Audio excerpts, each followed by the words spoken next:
Hi friends, today we are going to talk about the Burp Suite from Portswigger.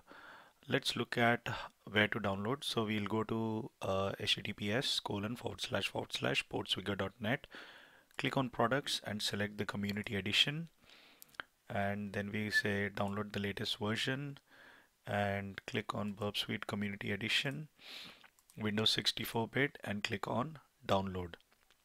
So this should basically download the Burp Suite to your desktop. Now, once it's downloaded, you install it. I'll not show the setup process because it's fairly straightforward. Once it's installed, you can then open Burp Suite. So before we use Burp Suite, we need to understand what it is. So let's have a look. So Burp Suite, basically what it does is it intercepts the traffic from the browser before it goes to the web server, which is on the internet. So in a traditional setup without Burp proxy, what happens is a browser sends a request to a web server. The web server then sends a response back to the browser. It could be HTML page, it could be a JavaScript, whatever it is. The browser then interprets the response and displays it to the user. When you use a Burp proxy, what it does is the browser sends the request. The request is intercepted by Burp proxy. You can either modify it or send the request as it is to the web server. The web server then responds. This response can be intercepted again by Burp proxy, and you can then modify the response and send it back to the browser, or you can send the response as is from the web server. Now, the thing to note is that the request can be modified by Burp proxy and the response can be modified as by Burp proxy, or it can be left as is. The advantages of using a Burp proxy is we can monitor any traffic. So it's not actually just a browser, it's any internet traffic flowing from a particular port. So say we use port 8080. So on your machine, you have a port 8080, and all the traffic, all the internet traffic goes via this port. So Burp proxy will listen any traffic going from this port and display that in its interface. And it allows you to modify the request. Advantages of using this is you can actually see what kind of requests are going from your computer or laptop. Um, and then where is it going, what is being sent, and what is being received. So you can monitor all that in Burp proxy, and similarly you can receive the responses and monitor it. So this is basically what Burp proxy does. So let's start Burp proxy and see what it is. So we go back and we start Burp proxy. So I've already pinned it to the taskbar, but once you have installed, once you have done the setup, you start Burp proxy. Now, so we select temporary project, we click on next, we use burp defaults and we say start burp. Here it says start burp, so we'll say start burp.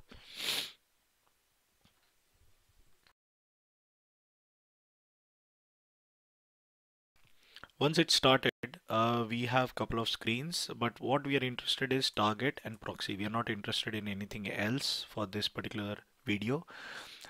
In target, you can basically define which URL to monitor or which website. Okay.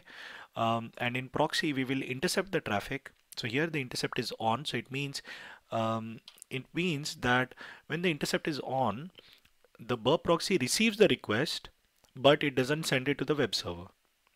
When the intercept is turned off, Burp proxy receives the request and sends it to the web server.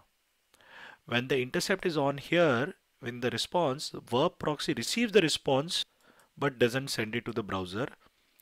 And when the intercept is off, Burp proxy receives the response from the web server and sends it to the browser.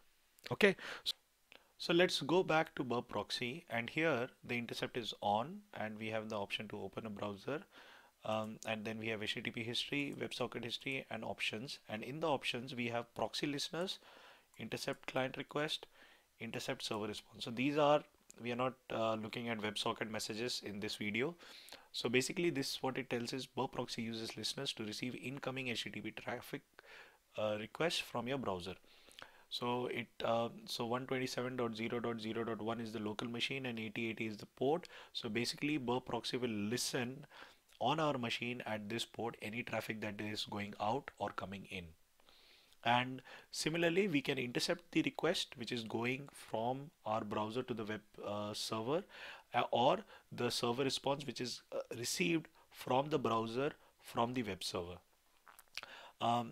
So if you want to check the intercepts for if you want to intercept the request or the response, you will have to check these two options and then turn it on. Currently it's turned on. If I turn it off, even though these options are selected, it will not intercept the traffic. We'll talk about intercepting in a minute. So let's look at HTTP history. So suppose I go to google.com. Burp proxy is on, but I'm not intercepting any traffic. So in order for me to receive traffic here, when I type google.com, I need to enable it in my internet options. And the way to do it is I click on this search bar here and I type internet and I see a couple of options. I click on internet options. If you're not able to find it, then click on Internet Explorer and then select internet options. So once you select internet options, you click on connections on the top tab and then click on LAN settings, and then here you select proxy server. So once you don't tick this, just tick this and type the local host. So 127.0.0.1 is the local host. So this is the IP for your machine on your network. This is not a public IP. This is a private IP on your particular network for this particular machine, and the port. Once this is enabled and I click on OK, and here I type google.com or refresh the page, I should be able to see a request and a response, and this is what I see. So I sent a request to google.com using this particular method at this particular URL /, and I got a response 200. I got the MIME type HTML, and then this is the title. So the title is displayed here. This is the IP of google.com, and we got a cookie and we know the time and the port. Okay, and this is the particular request.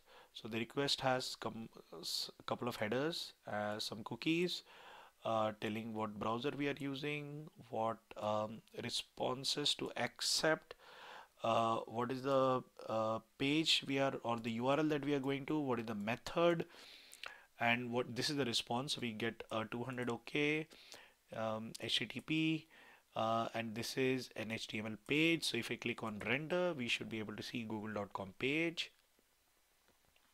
Yeah. So this is basically what it is. And if I type say icicibank.com,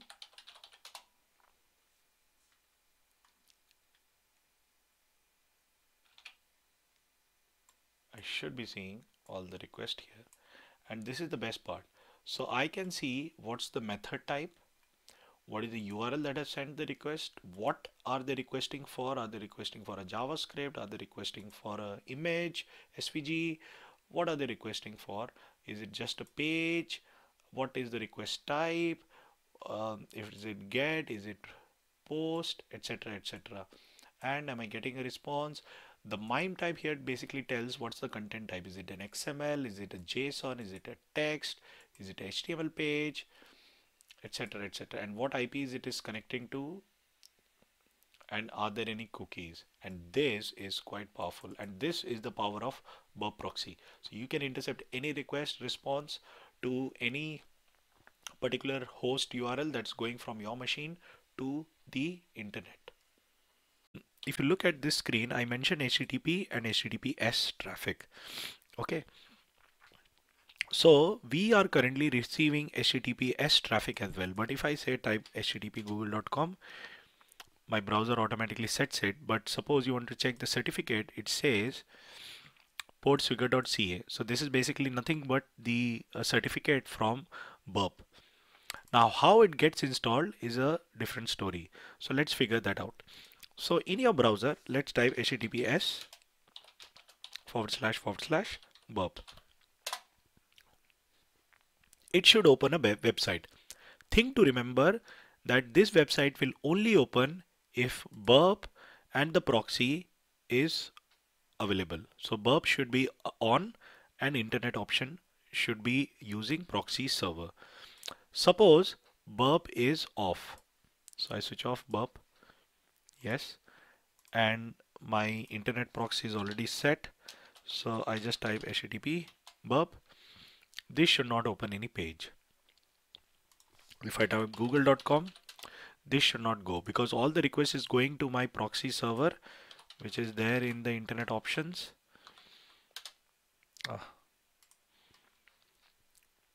Connections, LAN settings. So all the requests are going here. The moment I shut this and press OK, the traffic should now work. Okay. But this will still not work. In order for this page to work, you need the internet option and burp. If I just switch on burp,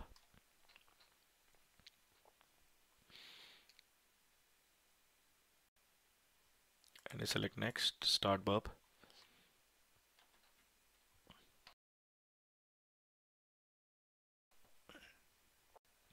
I close all this. I switch off. See the HTTP history. I can't see anything.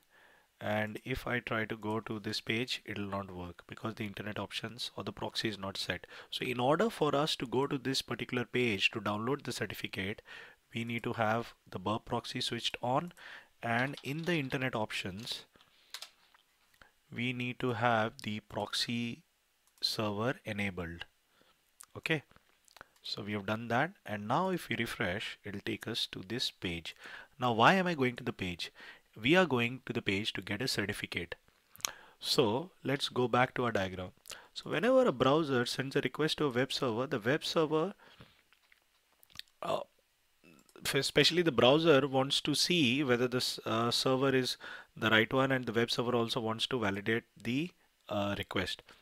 And the way they do is the browser says, okay, I have this certificate, and the web server says, I have this certificate.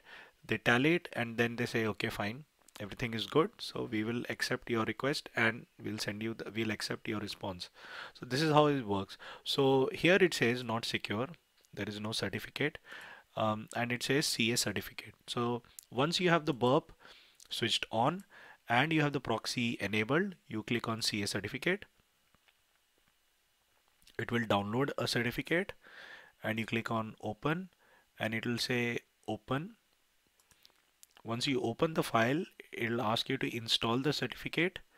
You can select your current user or your local machine which install it for all users. So let's say current user, and here we say place all certificates. So let me go back.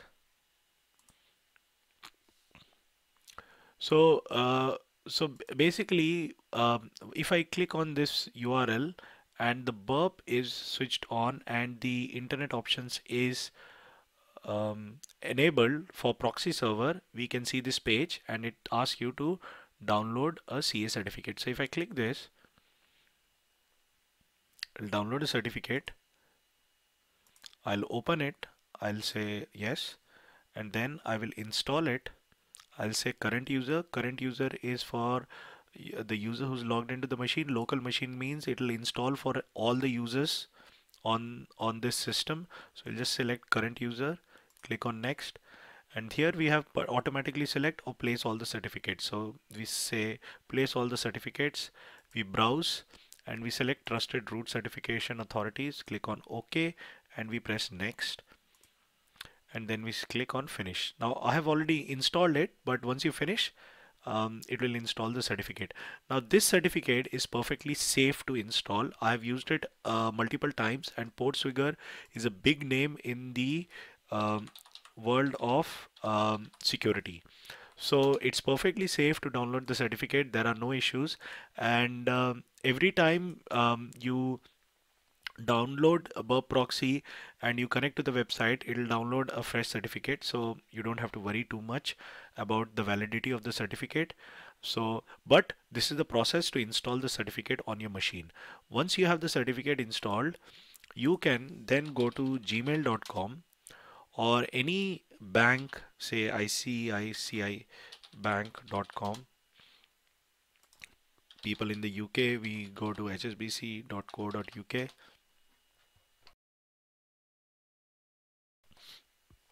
So we can basically go to any bank or website, and these banks, they use a certificate, and all the certificates will be Portswigger. So basically it means that we have the certificate, and the browser is saying, okay, everything is fine, I will let you browse this website based on this certificate. Okay, so all the traffic is intercepted. But let's look at what we have in port. Oh my God, see, look at how many requests we have got. We've got requests to Portswigger, we have got requests to Google, we have got requests to ICICI, HSBC, and we can see all the traffic.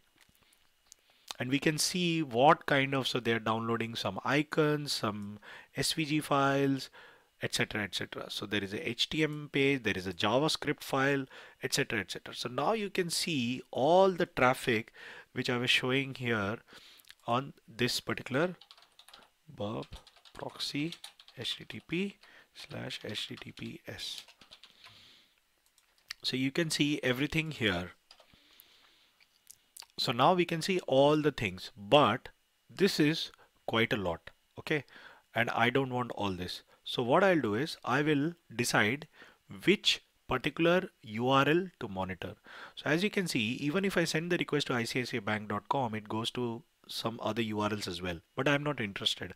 I'm just interested in this particular URL. So whatever request is going to this particular URL, I want to track it. So how do I do? So I go to target. So in the your session of burp proxy, what happens is it will pick up all the websites that you have currently gone to and displayed here on the left side under sitemap. And currently there is no scope defined, and you have all these options. And I want to go to, say, my own personal website, say amitsarkar.tech. So that's my personal website, and I want to go here, and I just want to monitor all the traffic going to this page. The reason I'm showing you this particular website is because it's a very simple HTML page, not too fancy. There's just one JavaScript, and there is, I think, one iframe that goes to another website. There are a couple of iframes that goes to YouTube.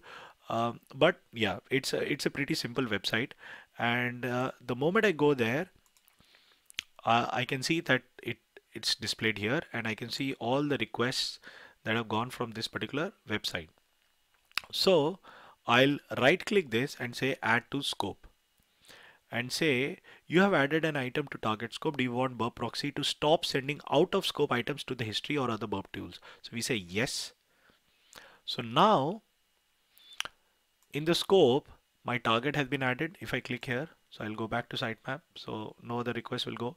And if I click on proxy HTTP history, what I can do is I can clear history, yes, and I can refresh this page, and I should be seeing request only from this. Now if I try to go to google.com, I'm not seeing any traffic. The page has loaded, but I don't see any traffic. If I go to icicibank.com, I don't see any traffic. The page is loading, but I don't see any traffic. But if I go to, say, education, I'll see some traffic. If I go to, say, media, I'll see some traffic. So now it's tracking only the particular URL that I'm interested, no other URL. Okay. And in work, so there's work, and I'm uploading all the SVGs, etc, etc, some fonts, and I have this JavaScript. Now this particular, if you look at the page source, this particular JavaScript goes to gstatic.com. Now because it's not part of this domain, I'm not able to see it here. But in the target, are we able to see the gstatic? No, we are not able to see, because it has put everything out of scope. So it's not tracking any other URL. Now this is quite helpful when you have to monitor just a particular URL or a domain name. Okay, so that's the idea. But Now let's see what happens if we intercept the traffic. So intercept is currently off. Okay, so let me go back to the home page. I'll close everything else. Okay, we are on the home page. I'll clear the history. Yes, and I will refresh this page, but this time I will put the intercept is on, and I'll go back here. Okay, and let's see what happens. So I say home. So I got a request, and here it says intercept is on. So here I see a pencil and it says edit target, click to modify. I can send this particular request to some other website on some other port, or I can modify, say instead of index.html, so I've clicked index.html, I say work.html, and then I say forward, and then I just turn it off, and let's see what happens.